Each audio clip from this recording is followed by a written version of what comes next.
तो गाइस यार welcome back to my YouTube channel. तो गाइस कैसे हैं आप लोग। आज के वीडियो में हम लोग देखेंगे कि साइटोलॉजी के अंतर्गत कुछ महत्वपूर्ण खोजें भी हुई थी, उन्हीं को आज हम लोग देखने वाले हैं। तो चलिए वीडियो को स्टार्ट करते हैं।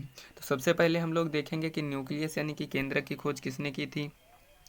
तो सबसे पहले केंद्रक की खोज जो हुई थी उसको रॉबर्ट ब्राउन ने खोज की थी 1831 ईस्वी में। सबसे पहले न्यूक्लियस यानी कि केंद्र की खोज किसने की थी, तो रॉबर्ट ब्राउन ने सबसे पहले इसकी खोज की थी। वो भी कब की थी, 1831 ईस्वी में की थी।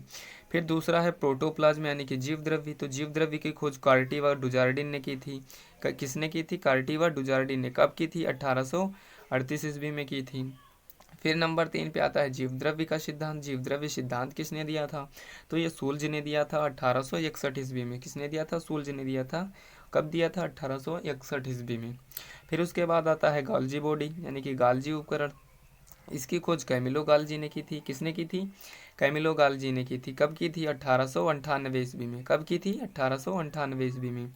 फिर उसके बाद आता है कि क्रोमोसोम की खोज किसने की, तो गाइस क्रोमोसोम की खोज वाल्डियर ने 1888 ईस्वी में की थी।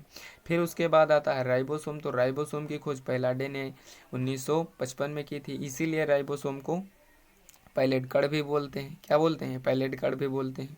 फिर आता है लाइसोसोम। लाइसोसोम की खोज डी डुबे ने की थी। लाइसोसोम क्या, लाइसोसोम को आत्मघाती थैली बोलते हैं। कोशिका के अंतर्गत अंदर आत्मघाती थैली किसको बोलते हैं, लाइसोसोम को ही तो बोलते हैं। तो ये हो गया। फिर उसके बाद क्या है, माइट्रोकांड्रिया। माइट्रोकांड्रिया क्या है, ये कोशिका का ऊर्जा गृह कहलाता है। ये इसी में तो वो ऑक्सी शोषण होता है। इसी इसी से तो F1 कणों में इसी के ऑक्सी शोषण होता है, तभी तो ऊर्जा प्राप्त होती है कोशिका को। इसीलिए इसको क्या कहते हैं, कोशिका का ऊर्जा गृह कहते हैं। इसकी खोज की थी, इसकी खोज तो किसी और ने की थी। इसकी खोज किसने की थी गाइस, थोड़ा याद नहीं आ रहा है, लेकिन इसका नाम दिया था बेंडा ने। इसका नाम दिया था बेंडा ने 1850 ईस्वी में। जीन शब्द का प्रतिपादन जो था वो जोहानसन ने 1919 में किया था। जंपिंग जीन की खोज किसने की थी, मैक क्लिंटॉफ ने की थी। मैक क्लिंटॉफ ने की थी। किसने की थी, मैक क्लिंटॉफ ने।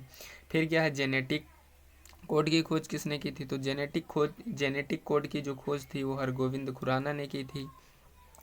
ये बहुत बड़े वो थे, बहुत बड़े वैज्ञानिक थे डॉक्टर हरगोविंद खुराना। इन्होंने ही जेनेटिक कोड की खोज की थी। फिर आता है समसूत्री विभाजन। ये कुछ का विभाजन का जो है क्वेश्चन है, कुछ का विभाजन चैप्टर का।